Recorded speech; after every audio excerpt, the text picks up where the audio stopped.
ಎಲ್ಲರಿಗೂ ನಮಸ್ಕಾರ. ಎಲ್ಲರಿಗೂ ಪ್ರಥಮವಾಗಿ ಬೆಳಗಿನ ಶುಭೋದಯ. ನನ್ನ ಹೆಸರು ಮಲ್ಲಮ್ಮ. ಶ್ರೀ ಸಿದ್ದರಾಮೇಶ್ವರ ಪ್ರೌಢಶಾಲೆಯಲ್ಲಿ 9ನೇ ತರಗತಿ ಓದುತ್ತಿದ್ದು, ನಮ್ಮ ಈ ಒಂದು ರಾಜ್ಯಕ್ಕೆ ಕನ್ನಡ ಭಾಷೆಯಲ್ಲಿ ಕೊಟ್ಟಿರುವ ಕೊಡುಗೆಗಳು ಅಪಾರ. ಅದರಲ್ಲಿ ಜ್ಞಾನಪೀಠ ಪ್ರಶಸ್ತಿ ಪಡೆದ 8 ವ್ಯಕ್ತಿಗಳ ಒಂದು ಪರಿಚಯವನ್ನು ನನ್ನ ಗೆಳತಿಯರು ಮಾಡಲಿದ್ದಾರೆ. ಮೊದಲನೇ ಪರಿಚಯವಾಗಿ ಕುವೆಂಪು ಅವರ ಪರಿಚಯವನ್ನು ನನ್ನ ಗೆಳತಿ ಪ್ರತಿಭಾ ಮಾಡಲಿದ್ದಾರೆ. ನನ್ನ ಹೆಸರು ಪ್ರತಿಭಾ. ರಾಷ್ಟ್ರಕವಿ ಕುವೆಂಪು ಅವರ ಪರಿಚಯವನ್ನು ಹೇಳುತ್ತಿದ್ದೇನೆ. ರಾಷ್ಟ್ರೀಯ ಅಂತಾರಾಷ್ಟ್ರೀಯ ಖ್ಯಾತಿ ಗಳಿಸಿದ ಕನ್ನಡ ಕವಿ, ರಾಷ್ಟ್ರಕವಿ, ಜ್ಞಾನಪೀಠ ಪ್ರಶಸ್ತಿ ಗಳಿಸಿದ ಮೊದಲ ಕನ್ನಡಿಗ ಕೆ.ವಿ. ಪುಟ್ಟಪ್ಪನವರು. ಆಧುನಿಕ ಕನ್ನಡ ಸಾಹಿತ್ಯವನ್ನು ರೂಪಿಸಿಕೊಟ್ಟ ಮಹಾಶಿಲ್ಪಿಗಳಲ್ಲಿ ಒಬ್ಬರು. ಕಾವ್ಯ, ಕಥೆ, ಮಕ್ಕಳ ಸಾಹಿತ್ಯ, ಕಾದಂಬರಿ, ನಾಟಕ, ವಿಮರ್ಶೆ, ಮಹಾಕಾವ್ಯ ಮುಂತಾದ ಪ್ರಕಾರಗಳಲ್ಲಿ ಇವರು ಸಾಧನೆ ಉನ್ನತವಾಗಿದೆ. ಕಲೆ, ಜೀವನ ತತ್ವ, ಆಧ್ಯಾತ್ಮ ಪ್ರೀತಿ, ನಾಡು ನುಡಿ, ವಿಜ್ಞಾನ, ಪುರಾಣ, ಇತಿಹಾಸ, ಕಾವ್ಯ ಮೀಮಾಂಸೆ ಹೀಗೆ ಎಲ್ಲವೂ ಇವರ ಚಿಂತನೆಗೆ ವಸ್ತುವಾಗಿವೆ. ಪ್ರತಿಭೆ, ಪಾಂಡಿತ್ಯ ಮತ್ತು ವ್ಯಾಪಕವಾದ ಜೀವನಾನುಭವಗಳ ಬೆಳಕಿನಲ್ಲಿ ಇವರ ಕೃತಿಗಳು ಖ್ಯಾತಿಗೊಂಡಿವೆ. ವೈಚಾರಿಕತೆ ಇವರ ಸಾಹಿತ್ಯದ ಸಂಜೀವಿಯಾಗಿದೆ. ಅಜ್ಞಾನದ ಕತ್ತಲೆಯನ್ನು ಭೇದಿಸಿಕೊಂಡು ಹೊರಬಂದು ಮಾನವ ಮನವನ್ನು ಹಿಡಿದು ವಿಶ್ವಪಥಕ್ಕೆ ನಡೆಸಬೇಕೆಂದು ಹಿರಿಯ ಸಂದೇಶ ಇವರದು. ಕುವೆಂಪು ಅವರ ಪೂರ್ಣ ಹೆಸರು ಕುಪ್ಪಳ್ಳಿ ವೆಂಕಟಪ್ಪ ಪುಟ್ಟಪ್ಪ. ಇವರು ಡಿಸೆಂಬರ್ 29, 1904 ಶಿವಮೊಗ್ಗ ಜಿಲ್ಲೆ ತೀರ್ಥಹಳ್ಳಿ ತಾಲೂಕಿನ ಕುಪ್ಪಳ್ಳಿಯಲ್ಲಿ ಜನಿಸಿದರು. ಇವರ ತಂದೆಯ ಹೆಸರು ವೆಂಕಟಪ್ಪ ಗೌಡ, ತಾಯಿ ಸೀತಮ್ಮ. ಇವರ ಕೃತಿಗಳು ಸಣ್ಣ ಕಥೆ, ಕಾದಂಬರಿಗಳು, ನಾಟಕ, ಜೀವನ ಚರಿತ್ರೆ 70ಕ್ಕೂ ಹೆಚ್ಚು ಕೃತಿಗಳು ಸಂದಿವೆ. ಅವರು ತಾವು ಬರೆದ ಶ್ರೀ ರಾಮಾಯಣ ದರ್ಶನ ಮಹಾಕಾವ್ಯಕ್ಕೆ 1961ರಲ್ಲಿ ಜ್ಞಾನಪೀಠ ಪ್ರಶಸ್ತಿಯನ್ನು ಪಡೆದರು. ಕುವೆಂಪು ಅವರ ಕವನ ಸಂಕಲನಗಳು ಪಕ್ಷಿಕಾಕ್ಷಿ, ಕೊಳಲು, ನವಿಲು ಮುಂತಾದ ಹಲವು ಕವನ ಸಂಕಲನಗಳನ್ನು ಪ್ರಕಟಿಸಿದ್ದಾರೆ. ಮಲೆನಾಡು ಪರಿಸರದ ಚಿತ್ರಣ ನೀಡುವ 2 ಬೃಹತ್ ಕಾದಂಬರಿಗಳು ಹೀಗಿವೆ. ಕಾನೂರು ಹೆಗ್ಗಡತಿ ಮತ್ತು ಮಲೆಗಳಲ್ಲಿ ಮದುಮಗಳು ಇವು ಕುವೆಂಪು ಅವರ 2 ಬೃಹತ್ ಕಾದಂಬರಿಗಳಾಗಿವೆ. ಕರ್ನಾಟಕ ರತ್ನ ಪ್ರಶಸ್ತಿ, ಪಂಪ ಪ್ರಶಸ್ತಿ, ಪದ್ಮವಿಭೂಷಣ ಪ್ರಶಸ್ತಿ ಮುಂತಾದ ಹಲವು ಪ್ರಶಸ್ತಿಗಳು ಕುವೆಂಪು ಅವರಿಗೆ ಸಂದಿವೆ. 11 ನವೆಂಬರ್ 1994ರಲ್ಲಿ ಕುವೆಂಪು ಅವರು ನಿಧನರಾದರು. ಧನ್ಯವಾದ. ಕುವೆಂಪು ಅವರ ಬಗ್ಗೆ ಪರಿಚಯ ಮಾಡಿದ ನನ್ನ ಗೆಳತಿಗೆ ಧನ್ಯವಾದಗಳು. ಈಗ ಮತ್ತೊಬ್ಬ ಗೆಳತಿ ಉಷಾ, ಇವರು ದ. ರಾ. ಬೇಂದ್ರೆಯವರ ಬಗ್ಗೆ ಪರಿಚಯ ಮಾಡಲು ಬಂದಿದ್ದಾರೆ. ನನ್ನ ಹೆಸರು ಉಷಾ. ನಾನು 9ನೇ ತರಗತಿಯಲ್ಲಿ ಓದುತ್ತಿದ್ದೇನೆ. ಇಂದು ನಾನು ರಾಷ್ಟ್ರಕವಿ ದ. ರಾ. ಬೇಂದ್ರೆಯವರ ಪರಿಚಯವನ್ನು ಹೇಳುತ್ತಿದ್ದೇನೆ. ಕನ್ನಡದ ವರಕವಿ, ಕಾವ್ಯಗಾರರಾಗಿದ್ದರು. ಅಂಬಿಕಾನಾಥ ಇವರ ಕಾವ್ಯನಾಮ. 85 ವರ್ಷಗಳ ತಮ್ಮ ಕಾವ್ಯ ಜೀವನದಲ್ಲಿ ಇವರು 100 ಬಗ್ಗೆ ಶಬ್ದಜಾಲ, ಛಂದಸ್ಸಿನ ವೈವಿಧ್ಯತೆ, ಆಳವಾದ ಅರ್ಥ ಗೌರವಗಳಿಂದ ಕನ್ನಡ ಭಾಷೆಯನ್ನು ಸಮೃದ್ಧಿಗೊಳಿಸಿದ ಮೇಧಾವಿ. ಕನ್ನಡಿಗರನ್ನು ಭಾವಲೋಕದ ರಸಯಾತ್ರೆಗೆ ಕೊಂಡೊಯ್ದ ಮಾಂತ್ರಿಕ ಕವಿ. ವಸ್ತು ವೈವಿಧ್ಯತೆಯಿಂದ ಕೂಡಿದ ಇವರ ಸೃಜನಾತ್ಮಕ ಸಾಹಿತ್ಯ ಕೃತಿಗಳಲ್ಲಿ ನಾವುರಾದ ಹಾಸ್ಯ, ಸೂಕ್ಷ್ಮವಾದ ವಿಡಂಬನೆ, ವಿದ್ಯತೆ, ಭವ್ಯತೆ ಇತ್ಯಾದಿಗಳು ಮೂಡಿ ಬಂದಿವೆ. ಇವರ ಸೃಷ್ಟಿಯ ಬಹುಪಾಲ ಕವನ ರಚನೆಗೆ ಮೀಸಲಿದೆ. ಉಳಿದ ಅಲ್ಪ ಪಾಲು ನಾಟಕ, ಪ್ರಬಂಧ, ಸಣ್ಣ ಕಥೆ ಮತ್ತು ಅನುವಾದ ಕೃತಿಗಳಿಂದ ಸಂಬಂಧಿಸಿದೆ. ರಸವೇ ಜನನ, ವಿರಸ ಮರಣ, ಸಮರವೇ ಜೀವನ ಎಂಬ ಇವರ ಸಂದೇಶ ಚಿರನಿಸರವಾಗಿದೆ. ದ. ರಾ. ಬೇಂದ್ರೆ ಅವರ ಪೂರ್ಣ ಹೆಸರು ದತ್ತಾತ್ರೇಯ ರಾಮಚಂದ್ರ ಬೇಂದ್ರೆ.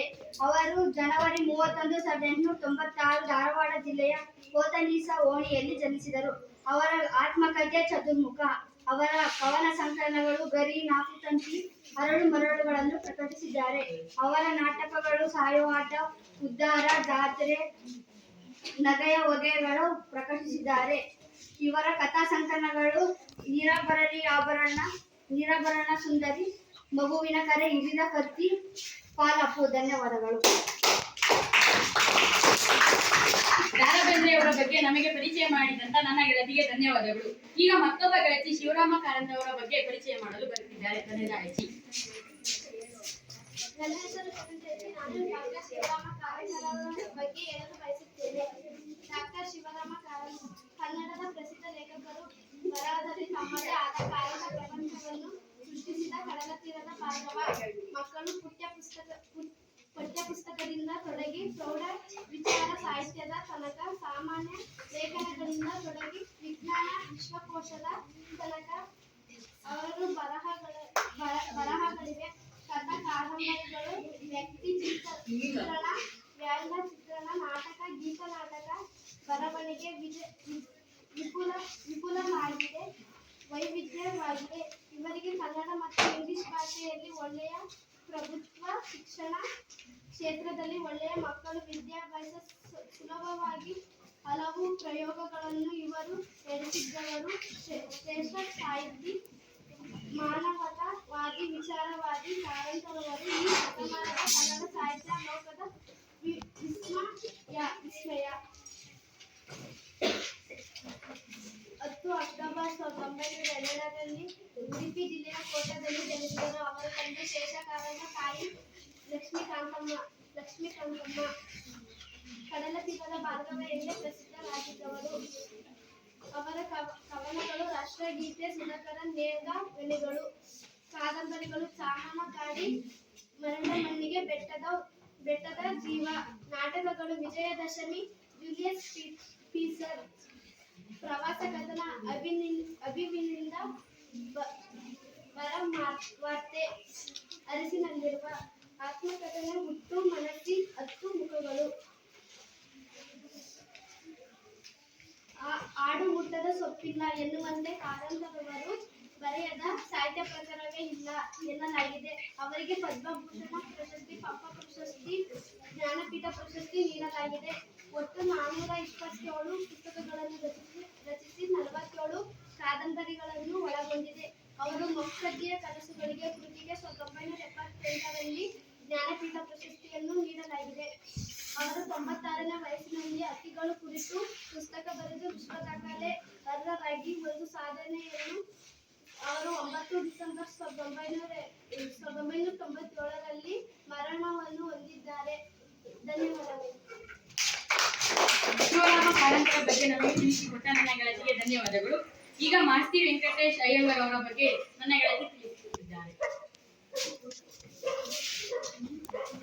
ಎಲ್ಲರಿಗೂ ನಮಸ್ಕಾರ. ನನ್ನ ಹೆಸರು ಶ್ರುತಿ. ನಾನು 9ನೇ ತರಗತಿಯಲ್ಲಿ ವ್ಯಾಸಂಗ ಮಾಡುತ್ತಿದ್ದೇನೆ.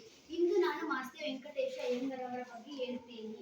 ಕನ್ನಡದಲ್ಲಿ ಸಣ್ಣ ಕಥೆ ಎಂದು ಸಾಹಿತ್ಯ ಪ್ರಕಾರಕ್ಕೆ ಭದ್ರಬೂದನೆ ಹಾಕಿ ಸಣ್ಣ ಕಥೆಗಳ ಜನಕ, ಕನ್ನಡದ ಆಸ್ತಿ ಎಂದು ಹೆಸರಾಗಿ ಪಾತ್ರಧಾರಾದ ಪ್ರಸಿದ್ಧ ಸಾಹಿತಿ, ಅತ್ಯುತ್ತಮ ವಗ್ಮಿ, ಸಮರ್ಥ ಆಡಳಿತಗಾರರು. ಶ್ರೀನಿವಾಸ ಇವರ ಕಾವ್ಯನಾಮ. ಮಾಸ್ತಿ ಅವರು ಇಂಗ್ಲಿಷ್ ಸಾಹಿತ್ಯದಲ್ಲಿ ಉನ್ನತ ವ್ಯಾಸಂಗ ಪಡೆದರು. ಕನ್ನಡ ಭಾಷಾ ಸಾಹಿತ್ಯ ಸೇವೆಗೆ ತಮ್ಮನ್ನು ಅಪವರ್ತಿಸಿಕೊಂಡಿದ್ದರು.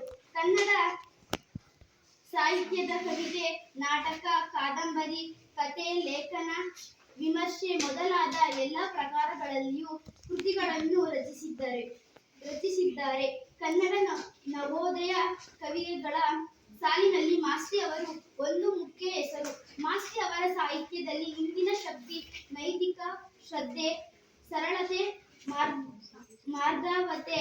ಮಾಸ್ತಿ ಅವರ ಭಾವಗೀತೆಗಳ ಮೂಲ ಗುಣ, ಭಾವಗೀತೆಗೊಳಗೊಂಡ ಕಥನ ಕವನಗಳ ಸೃಷ್ಟಿಯಾದ ಅಪಾರವಾಗಿದೆ.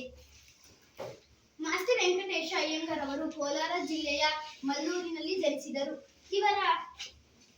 ಇವರ ಸಾಹಿತ್ಯ ಕಥೆಗಳು ಮಾಸ್ತಿ ಅವರ ಸಮಗ್ರ ಕಥೆಗಳು. ಇವರ ಪುಟಗಳ ಪ್ರಕಟಣೆ. ಇವರ ನಾಟಕಗಳು ಕಾಕನಕೋಟೆ, ತಾಳೆಕೋಟೆ, ಶಿವಚಕ್ರಪತಿ. ಇವರ ಕಾದಂಬರಿ ಚಕ್ರ ಬಸವನಾಯಕ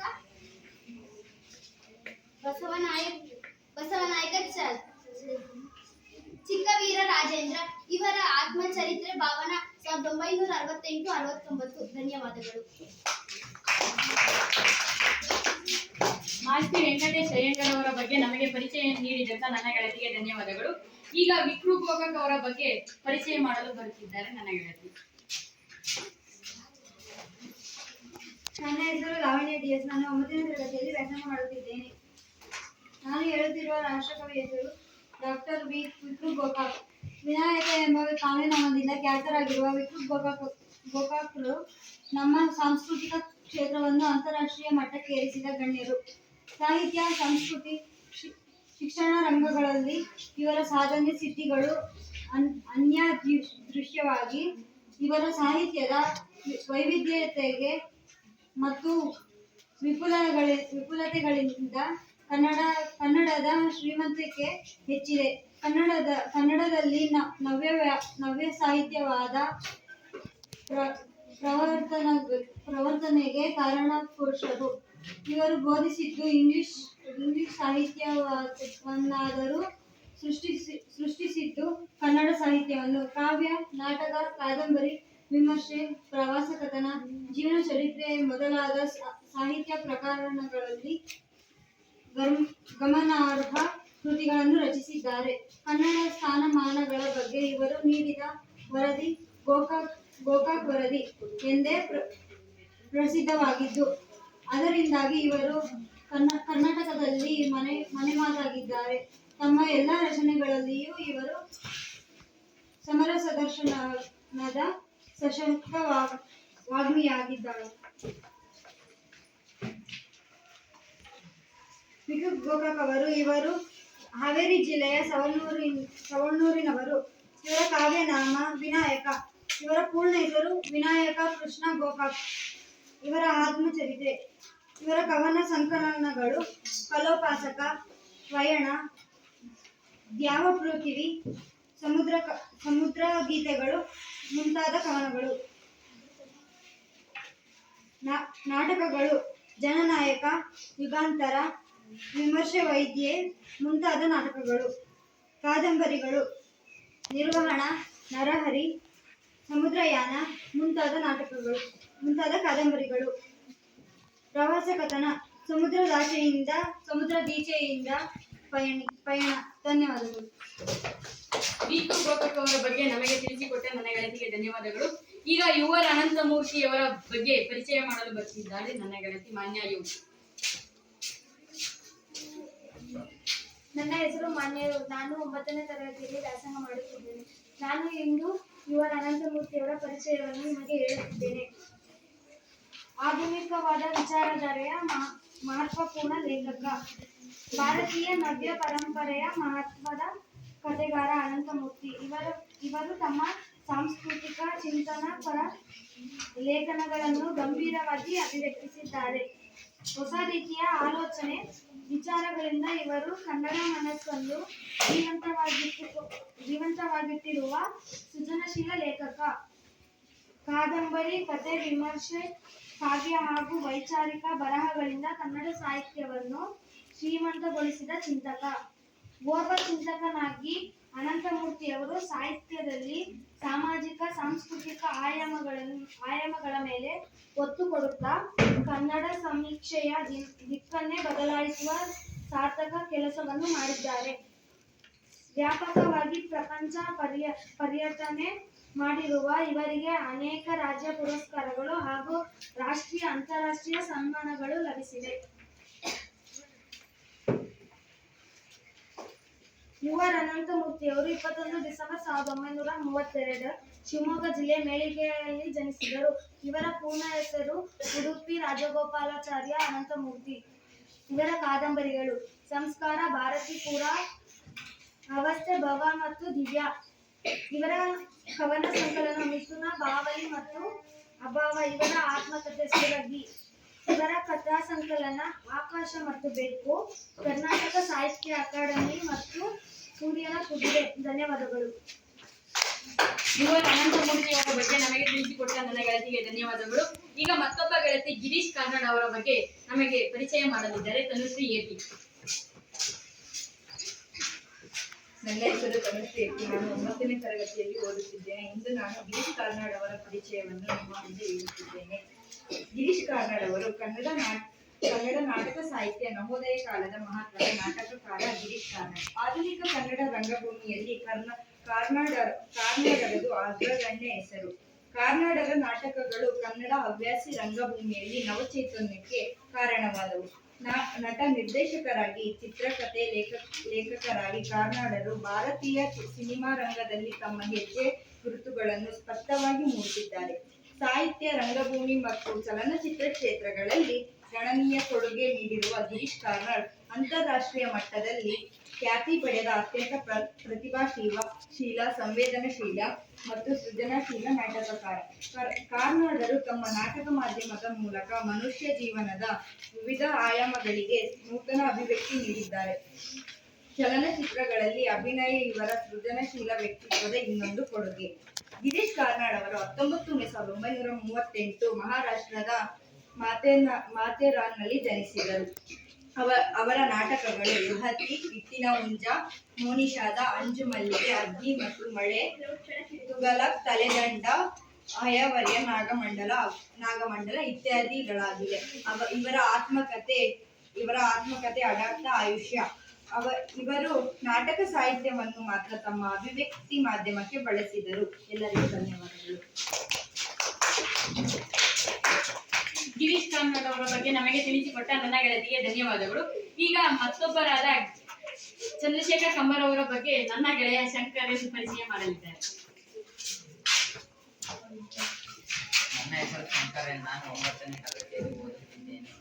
ಜ್ಞಾನಪೀಠ ಪ್ರಶಸ್ತಿ ಪಡೆದ ಚಂದ್ರಶೇಖರ ಕಂಬಾರ ಅವರ ಬಗ್ಗೆ ಮಾತನಾಡುತ್ತೇನೆ. ಇವರು ಬೆಳಗಾವಿ ಜಿಲ್ಲೆಯ ಗೋಡಗೇರಿ ಗ್ರಾಮದಲ್ಲಿ ಜನಿಸಿದರು. ಇವರು ಬರೆದ ಕವನ ಸಂಕಲನ ಮುಗುಳು, ಹೇಳ್ತೀನಿ ಕೇಳ, ತಕರಾರಿನವರು, 1000 ನೆರಳು, ಬೆಳ್ಳಿ ಮೀನು. ಇವರು ಬರೆದ ನಾಟಕಗಳು ಆದಿಬಾಬಾ ಮತ್ತು 40 ಮಂದಿ ಕಳ್ಳರು, ಹುಲಿಯ ನೆರಳು, ಬೆಪ್ಪು ತಕ್ಕಡಿ, ಗೋಲೆ ಶಂಕರ, ಸಿರಿ ಸಂಪಿಗೆ, ಜೋಕುಮಾರ ಸ್ವಾಮಿ. ಇವರ ಕಾದಂಬರಿಗಳು ಪರಿಮಾಯೆ, ಸಿಂಗಾರವ್ವ ಮತ್ತು ಅರಮನೆ, ಶಿಖರ ಸೂರ್ಯ, ಶಿವನ ಡಂಗೂರ. ಧನ್ಯವಾದಗಳು. ನಿಮ್ಮ ಗೆಳೆಯರು ಜ್ಞಾನಪೀಠ ಪ್ರಶಸ್ತಿ ಪುರಸ್ಕೃತರ ಪರಿಚಯವನ್ನ ಮಾಡಿಕೊಟ್ಟಿದ್ದಾರೆ. ಏನು ಜೂನ್ ತಿಂಗಳು ನಿಮಗೆ ಪೂರ್ವ ಪರೀಕ್ಷೆ ಮಾಡಿ, ಸಾಫಲ್ಯ ಪರೀಕ್ಷೆ ಮಾಡಿ, ಆ ಹಂತದಲ್ಲಿ ನಿಮ್ಮ ಓದುಗಾರಿಕೆ ಹೇಗಿದೆ ಮತ್ತು ವಿಷಯ ಸಂಗ್ರಹ ಹೇಗಿದೆ ಅನ್ನೋ ಹಿನ್ನೆಲೆಯಲ್ಲಿ ಇವತ್ತು ಈ ಪ್ರಶಸ್ತಿ ಪುರಸ್ಕೃತರ ಚಟುವಟಿಕೆಯನ್ನ ಆಯೋಜಿಸಿದ್ದೀವಿ. ಇದರಲ್ಲಿ ಎಲ್ಲ ವಿದ್ಯಾರ್ಥಿಗಳು ಪ್ರಬಂಧ ಪರಿಚಯವನ್ನ ಚೆನ್ನಾಗಿ ಪ್ರಸ್ತುತಪಡಿಸಿದ್ದಾರೆ. ಕೆಲವರು ಓದುವವರಿಗೆ ತುಂಬಾ ಚೆನ್ನಾಗಿದೆ, ವಿಷಯ ಸಂಗ್ರಹ ತುಂಬಾ ಚೆನ್ನಾಗಿದೆ. ಹಾಗೆ ಮಾತನಾಡುವಾಗ ಸ್ವಲ್ಪ ಭಯಭೀತರಾಗ್ತಾ ಇದ್ದೀರಿ, ಅದನ್ನ ಹೊರತುಪಡಿಸಿದ್ರೆ ನೀವೆಲ್ಲರೂ ಚೆನ್ನಾಗಿ ಮಾತಾಡ್ತೀರಿ, ಚೆನ್ನಾಗಿ ವಿಷಯ ಮಂಡನೆ ಮಾಡ್ತೀರಿ. ಇದೇ ರೀತಿ ಮುಂದಿನ ಚಟುವಟಿಕೆಗಳಲ್ಲೂ ಸಹ ನೀವು ಈ ಚಟುವಟಿಕೆಗಳನ್ನ ಇನ್ನೂ ಅತ್ಯುತ್ತಮವಾಗಿ ಮೂಡಿ ಬರುವ ಹಾಗೆ ಮಾಡಬೇಕು. ಎಲ್ಲ ವಿದ್ಯಾರ್ಥಿಗಳಿಗೂ ಧನ್ಯವಾದಗಳನ್ನ ಸಲ್ಲಿಸ್ತಾ ಇವತ್ತಿನ ಚಟುವಟಿಕೆ 1 ಕಾರ್ಯಕ್ರಮವನ್ನು ಮುಗಿಸ್ತೀವಿ. ಎಲ್ಲರಿಗೂ ನಮಸ್ಕಾರ.